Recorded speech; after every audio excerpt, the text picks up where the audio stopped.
Kung nasa early 30s ka na, malamang okay na yung buhay mo. May stable job, maayos na income, at medyo comfortable na. Pero minsan, kahit ganon, parang hirap ka pa rin makaalis sa paycheck to paycheck cycle. Kahit doble na sweldo mo kumpara dati, parang wala ka pa rin naiipon. Alam mo kung bakit? Hindi dahil kulang ka sa sipag o talino.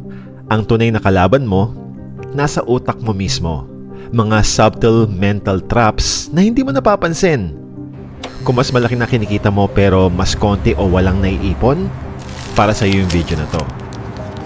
Kasi pag-uusapan natin ng 3 psychological traps na tahimik pero humaharang sa pag-asenso ng mga nasa 30s and up.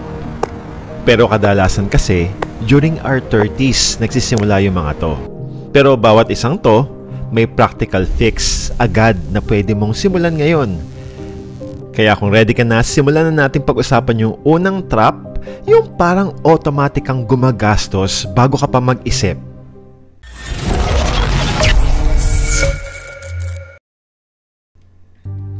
Trap number 1, the validation trap. Spending to feel worthy. Ito yung trap na halos lahat ng nasa 30-something nahuhulog. Na-promote ka, tumaas ang sweldo, tapos biglang feeling mo kailangan mo nang mag-upgrade ng kotse, ng phone, o mag-travel. Deserve ko to, sabi mo. At hindi naman maling i-reward ang sarili. Pero ang issue, minsan hindi na para sa fulfillment lang, kundi para na mapatunayan sa iba na successful ka. Ang problema, validation-based spending never ends. Kasi bawat upgrade, may bagong benchmark. Meron akong kaibigan si Ken, 33 years old, kakapromote lang niya. Bumili na agad siya ng bagong kondo, bagong branded clothes, at laging may kape worth 200 pesos kada araw. Pero pagkatapos ng ilang buwan, sabi niya, "Brother, bakit parang kulang pa rin?" Kasi ang fulfillment niya nakatali sa paningin ng iba, hindi sa progress niya. Yon ang validation trap. Akala mo reward pero emotional debt pala. Ang way out, hanapin mo yung sense of worth mo sa progress, hindi sa purchase. Bago ka bumili, tanungin mo yung sarili mo, kung wala pa makakita nito, gusto ko pa rin ba to? Kung hindi yung sagot, ego lang yan. Pero hindi naman to totally masama ha. You need this para hindi ka naman ma-deprive. Kaya mag-set ka ng tatawagin nating ego budget. I-limit mo sa 5% ng income mo ang gastos na pang-forma lang. Tapos track mo weekly yung mga decisions na nag-i-improve ng finances mo. Ang goal, maramdaman mo na mas rewarding ang progress kaysa approval.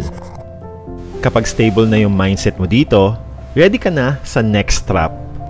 Mas tusong kalaban to kasi kunwari, mature yung reason niya, yung stability. Trap number 2, the stability illusion. Mistaking routine for security. Ito yung phase na madalas tambayan ng mga nasa 30s. After ng chaotic 20s mo, gusto mo ng tahimik na buhay. Same job, same routine, same comfort. At dahil doon, marami ang nag-a-assume na stability equals security. Pero magkaibang bagay yan. Comfort zone ang nagsisilbing safety net. May dati akong crush, si Leia, 36.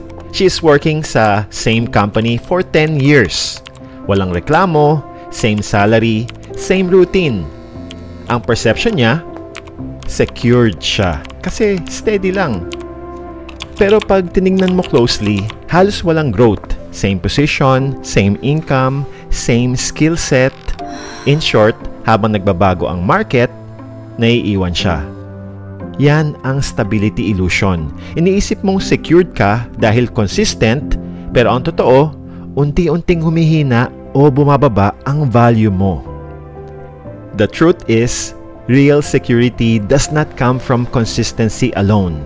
It comes from adaptability din. Kasi kung magbago ang laro bukas, may bala ka bang bago? Kaya kailangan mong palitan ang definition ng security. Hindi na safe, kundi ready to adapt na dapat. gamitin mo yung 70-20-10 growth rule. 70% ng effort mo, i-focus mo pa rin sa core income mo ngayon, kung saan ka kumikita. 20% ilaan mo sa pag-explore ng bagong kitaan, like freelancing, side business, or investments. At yung last 10% gamitin mo sa pag-aaral, courses, books, o mentoring. Hindi mo kailangan magmadali. Ang importante, tumatakbo pa rin yung growth mo habang stable ka. Maganda rin na mag-set up ka ng emergency learning fund. Ang purpose nito ay hindi para sa biglaang gastos ha, kundi para may budget kang pang-learning. Kapag may bagong training or skill na gusto mong matutunan, ready ka kagad. Think of it as investment sa sarili mo. Investment sa skills na magbabalik ng pera, maraming pera sa future. At pinakamalaking mindset shift dito, huwag mong katakutan ang pagkawala ng comfort mo. Mas dapat mong katakutan ang pagkawala ng momentum mo. Ang comfort zone kasi, mabait sa simula pero silent killer sa long run. Habang tahimik kang stable, nawawala yung compound growth mo. Kaya ang tanong, kontento ka ba na steady lang o gusto mong mag-level up habang maaga? Dahil sa totoo lang, sa wealth and career, early movers ang laging nakakalamang. And once you escape this illusion, nandyan na yung huling trap. Mas insidious kasi ito yung pinaka-nakakaloko sa lahat. Akala mo may oras ka pa pero unti-unti ka nang nauubusan. Trap number 3, the time freedom illusion. Planning without urgency. Ito yung pinakamadaling makaligtaan sa tatlo kasi akala mo okay ka pa. Marami sa atin na nasa 30s ang nag-iisip, chillax muna, may oras pa naman. Mag-i-invest daw pag mas malaki ng sweldo. Magne-negosyo daw pag settled na. Pero habang nag-aantay ka ng perfect moment, taon na ang lumipas nang walang nauumpisahan. Ang tawag dyan, time freedom illusion.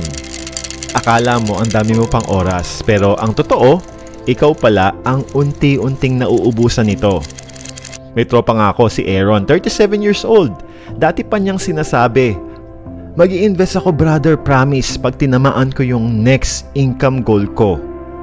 Pero laging may dahilan. Una, kailangan niyang unahin yung utang. Sumunod, wedding. Pagkatapos, honeymoon naman. Tapos kotse. Fast forward, 7 taon na yung nakalipas. Nang i-compute namin, kung naghulog lang siya ng kahit 3,000 pesos monthly sa investment noong una niyang sinabi yon, 6 figures na sana ngayon ang investment niya. Pero, lots kasi waiting game ang lifestyle niya. Bakit nangyayari to? Kasi yung utak natin naka-programmed para magpakasigurado. Mas masarap magplano kasi parang productive ka, di ba? Kahit wala pang movement. Pero kung puro plano at walang kilos, para ka lang tumatakbo sa treadmill. Pagod pero walang nararating. Kaya kung gusto mong basagin tong trap na to, kailangan mong palitan ang someday mindset ng today o ngayon na. Gamitin mo yung 30-day start rule. Simple lang, kapag may bagong idea ka, businessman, investment o skill, dapat may action ka within 30 days.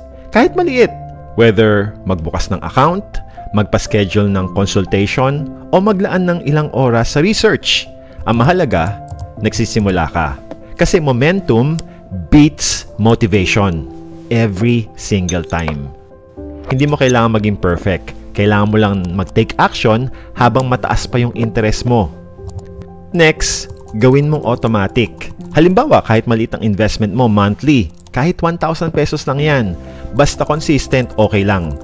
Kapag naka-auto-debit, hindi ka na makikipagtalo sa sarili mo kung ngayon ba o next month na lang. Talo ka lang lagi sa sariling pagdadalawang isip mo kung hindi mo i-automate. Ang compound growth, hindi naman kailangan ng malaki agad ang umpisa. Ang kailangan lang ay consistency. Ang isa pang underrated mindset, sukatin mo yung oras mo katulad ng sa pera.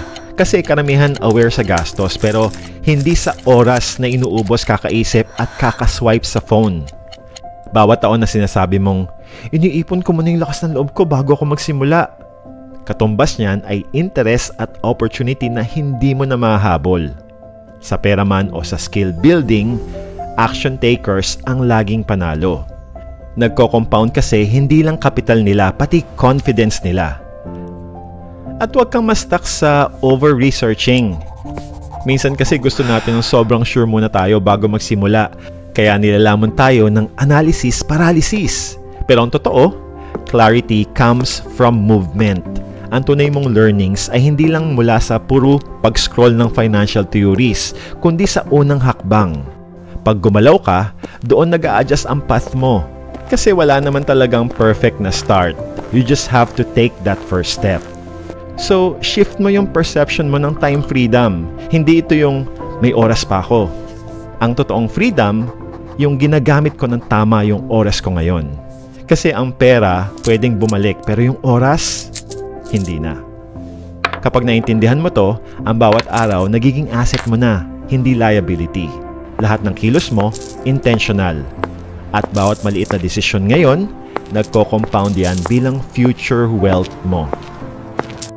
At kung may napulot kang aral sa video na to, pakipitik mo naman yung like button.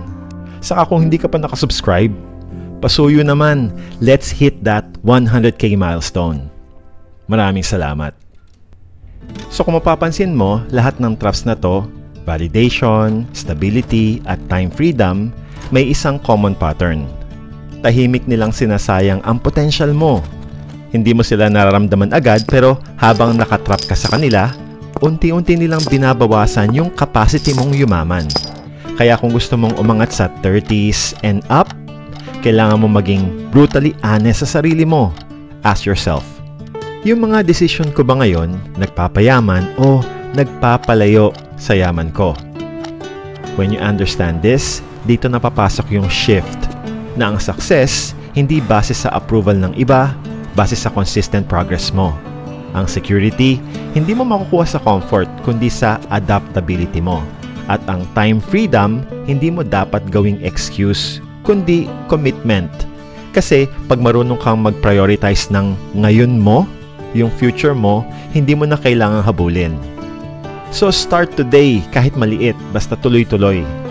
Awareness pa lang, panalo ka na kasi hindi ka na blinded ng mga traps na to.